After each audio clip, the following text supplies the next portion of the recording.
Eu vou mostrar para vocês aqui uma relação. Cadê você? Está aqui. Uma relação de projetos que eu venho executando, que eu executei no curso dos últimos anos, do último ano, tá? São projetos que eu executei no curso do último ano e que trouxeram resultados bastante significativos para os meus clientes nesse quesito de resolução, de redução do passivo fiscal, tá? Deixa eu ver se eu consigo compartilhar a tela aqui, compartilhar a tela. Essa aqui. Compartilhar. Olha lá.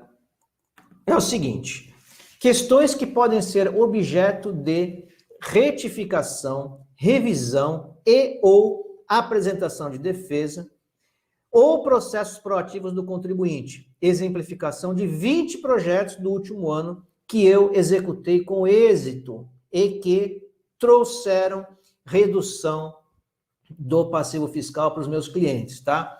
Pessoal que está aí no Instagram, eu não vou conseguir transmitir essa tela aí para vocês, tá? Então, sugiro que venham aqui para o YouTube. É só entrar no link da bio, lá, jornada.contribuinte.legal/live. Clica no link da bio que já cai lá no YouTube, tá?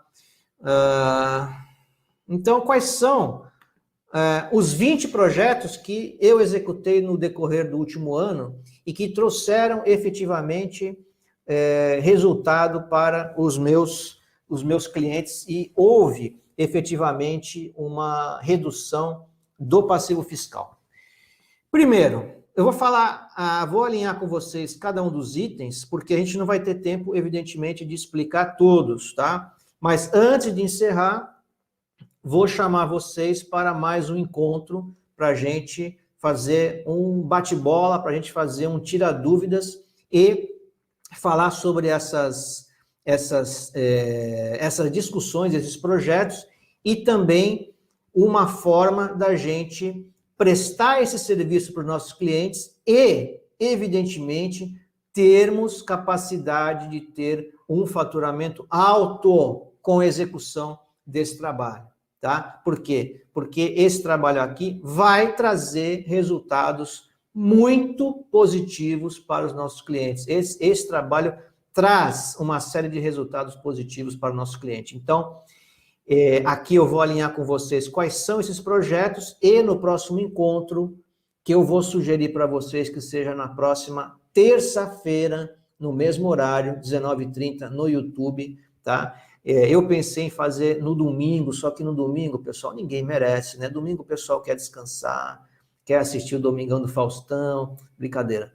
Mas o pessoal quer dar uma descansada no domingo, né? E ficar falando sobre trabalho no domingo não me parece que seja algo muito positivo. Eu pensei em fazer no domingo esse encontro, mas eu prefiro, vamos fazer na terça-feira. Eu vou chamar vocês na terça-feira, 19h30 de novo, para falar sobre cada uma desses projetos e também de que maneira que a gente pode levar isso para o nosso cliente e, a partir desse trabalho, obtermos um alto rendimento em honorários, porque a gente vai trabalhar com valores muito expressivos, tá? Eu estou dizendo isso por experiência própria, gente. É um trabalho bacana de fazer, um trabalho que demanda uma experiência científica muito boa, tá? E que a gente pode compartilhar, né? E lembre que eu falei para vocês, a gente tem que criar uma comunidade de profissionais que estão engajados em dar soluções para o contribuinte que possui passivo fiscal, tá? Soluções para o cliente que possui passivo fiscal. Então, quais são os projetos que eu executei pessoalmente nos últimos 20 anos, não? No último ano, né, de 2020 e 2021, ainda estou executando, alguns deles estão ainda aqui na minha pauta de execução, que são os seguintes, tá? Crédito de PIS e COFINS sobre custos de aquisição de insumos, incluídos os valores do ICMS, tá? Isso aqui é com base numa decisão do Tribunal Regional Federal de Terceira Região, né, aqui de São Paulo, com base na decisão do STF, do PIS/COFINS sobre ICMS. Então, a gente já vinha já vinha levando essa questão no judiciário, já tinha conseguido êxito em alguns casos na primeira instância, e agora o TRF confirmou, com base nessa decisão do STF lá do PIS/COFINS sobre ICMS. Gastos com a Lei Geral de Proteção de Dados são insumos para fim de crédito de PIS e COFINS. Tem uma decisão de cliente lá na Justiça Federal de São Paulo, aqui de São Paulo, né, da capital. Crédito de PIS e COFINS na aquisição de insumos recicláveis, com base em decisão do STF. Também a gente já colocou isso dentro do projeto e tivemos êxito. Alguns também a gente já introduziu e está aguardando uma eventual contestação da Fazenda, mas temos decisão do STF para utilizar como fundamento. Crédito presumido do IPI não integra a base de cálculo do PIS/COFINS, também com base em decisão do STJ, tá? Crédito presumido do ICMS não integra a base de cálculo do PIS/COFINS, aí é com base na decisão do STF. Crédito presumido do ICMS não integra a base de cálculo do imposto de renda da CSLL, base do STF também. Exclusão do ICMS na base de cálculo do PIS/COFINS, valor destacado da nota fiscal. Essa é a decisão mais recente, né, que a gente tem aí do julgamento da tese mais recente. Caramba, como é que volta agora? Espera aí, gente.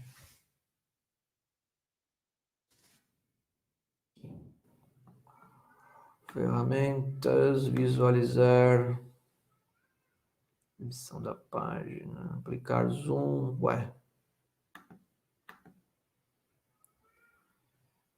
visualizar, aplicar zoom, desculpa aí, gente, ajustar a largura, onde que é agora isso? Zoom para nível de página, não é esse. Visualizar, tela cheia, né? Cadê? Modo de tela cheia, pronto. Tá aí. Exclusão, é o item 7, né? Exclusão do ISS da base de cálculo do PIS e COFINS em fase de julgamento no STF, também é uma tese boa para a gente colocar, né, sobre créditos tributários que o contribuinte tenha lá, o passivo dele. Redução de multa de ofício após julgamento na Câmara Superior de Recursos Fiscais desfavorável ao contribuinte. Tem casos em que o contribuinte ganha o processo, depois vai para o CARF, depois cai lá na Câmara Superior de Recursos Fiscais, a Câmara dá ganho de causa para o contribuinte, e aí é possível a redução da multa de ofício, que tem uma interpretação aí divergente com a Fazenda, mas o próprio CARF dá a decisão favorável nesse aspecto. Não incidência de imposto de renda sobre o ganho de capital decorrente da venda de imóvel aplicado na quitação de financiamento de outros. Isso aqui eu tenho um caso de uma pessoa física, um valor extremamente alto, pessoa física, que vendeu o imóvel, pegou o dinheiro e quitou o financiamento de outro, a Fazenda quis exigir, fomos para o TRF, ganhamos, tá? Não incidência da contribuição previdenciária sobre salário maternidade, STF já decidiu isso, tem um monte de empresa, um monte de cliente que tem essa incidência aí, que tem crédito tributário inscrito sobre esse valor dessa incidência. Não incidência de imposto de renda, contribuição social sobre o lucro, PIS e COFINS, sobre descontos condicionais nas empresas imobiliárias, isso aqui é solução de consulta da Receita Federal, tá? Não incidência de contribuições de terceiros sobre descontos na folha de pagamento para o custeio de plano de saúde, de assistência médica e odontológica, decisão do TRF, terceira região, a gente também tem.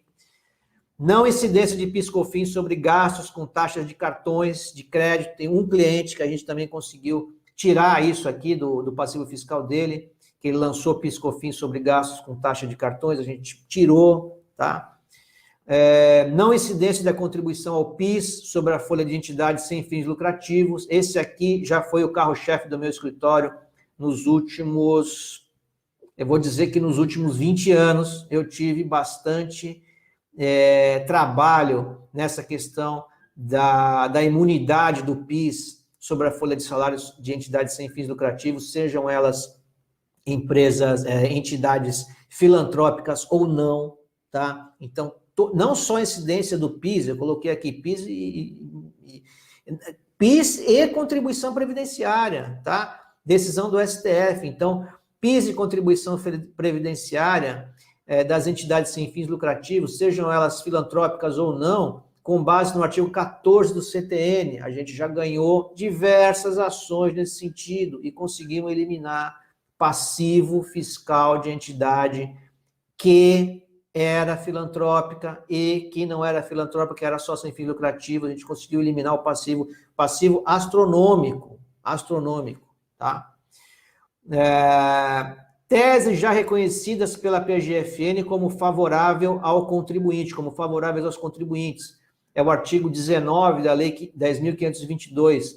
E a Fazenda, a própria PGFN, tem uma lista com cerca de 140 itens de assuntos que ela reconhece como sendo crédito tributário indevido, que é a lista daqueles itens que a Fazenda não recorre mais, ela não discute, ela já aceitou, né? Porque já foi definido no STF. Eu coloquei essa lista lá no meu site regularize.online. Para vocês acessarem, basta vocês escreverem isso aqui no browser, olha lá, RLZ, não precisa nem colocar www, nada, RLZ. É um short link, né, que chama isso aqui, rlz.onl, que é de online, né, lista PGFN, ó, basta vocês entrarem nesse link aqui, ó, e vocês acessam essa lista da PGFN, ou entrem em regularize.online/lista PGFN, tá? Vocês podem entrar, que essa lista aí é pública, ela é divulgada pela própria Fazenda, tá? Não fui eu que criei essa lista é do Estado, a Fazenda que criou essa lista, já dizendo que ela não vai contestar, tá? Impossibilidade de redirecionamento de ação de execução fiscal contra sócios e gestores, com base no artigo 135 do CTN, olha lá, versus desconsideração da personalidade jurídica, empresa ativa sem débito de apropriação indébita e sonegação fiscal, ou empresa inativa, mas ativa sob os aspectos regulatórios e fiscais. A gente acabou de falar sobre isso, né? Que também é uma estratégia alternativa de administração do passivo. E, por último, PIS e COFINS do sistema monofásico do Simples Nacional, desde 2008, né? Então, tem muita empresa do Simples Nacional aí que declarou PIS e COFINS nos casos de produtos monofásicos e que estão com o passivo também, que inclui essa parte desse crédito tributário e que pode ser excluído. E, por último, e não menos importante, débitos prescritos. Então, a gente tem não só a possibilidade, como a obrigação de apresentar para o nosso cliente uma relação dos débitos prescritos, aqueles que não devem ser incluídos, em hipótese alguma, em qualquer tipo de transação, em qualquer tipo de parcelamento, tá? Em que pese a jurisprudência do STJ dizer o seguinte: processual civil e tributário, agravo interno no agravo e recurso especial, execução fiscal, prescrição reconhecida, decurso de mais de 5 anos entre a constituição do crédito e o ajuizamento da execução, né? Então, passou os 5 anos entre a data da constituição de crédito e o ajuizamento da execução. E mesmo assim, o contribuinte foi lá e parcelou desavisadamente, não viu que aquele crédito tributário já estava prescrito, e o que ele fez? Foi lá e parcelou, foi lá e transacionou o crédito tributário, ou seja, não havia necessidade de fazer isso. Aí, entrou com uma ação na justiça e o STJ reconheceu.